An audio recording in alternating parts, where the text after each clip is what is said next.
It's no secret that the Librem 5 and Pine phones have been the best hardware to run mobile Linux on for the last few years. But that's quickly changing. Let's take a look at what new devices are coming down the pipeline. To kick things off, let's start with things you can already buy.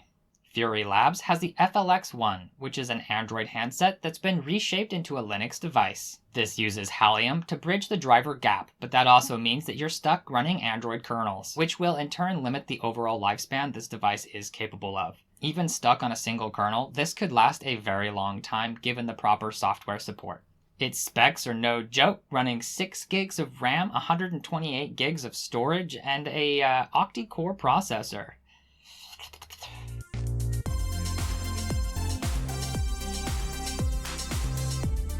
Okay, now for the big caveat of this device. If you're in the United States, it probably won't have the best cell reception. While not exactly a phone, the uConsole from Clockwork is a mobile Linux device that can have a modem. So, in theory, you could turn this into a mobile Linux device, albeit a chunky one. This puppy is powered by a Raspberry Pi compute module, so you have an option for what CPU and RAM you want to install. With this kind of modularity, it is possible that later down the road you could upgrade the compute module with something even better.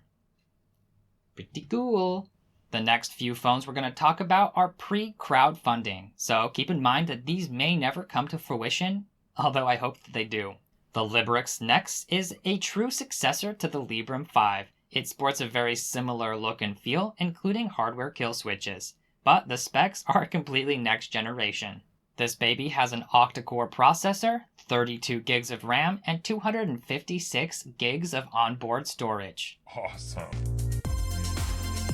Very similar to the Librem 5, this will be using a Debian-based distribution and running the Phosh user interface. This company seems to be taking open source and hardware design seriously. I truly wish these guys success in their crowdfunding venture. The Mecha Comet takes a leaf out of the Librem 5's playbook and uses an NXP processor. In this guy, it's a 1.8 GHz processor, which should be a nice stepped upgrade to the Librem 5. What makes this guy truly interesting is the full-sized USB as well as the modular front connection. With this device, you can have a dedicated controller, thumb keyboard, or even build a robot. Keep in mind though, this device will not be thin, especially with its attachments. While this would be a nice upgrade to the Librem 5, it wouldn't be a dramatic improvement like the Nex.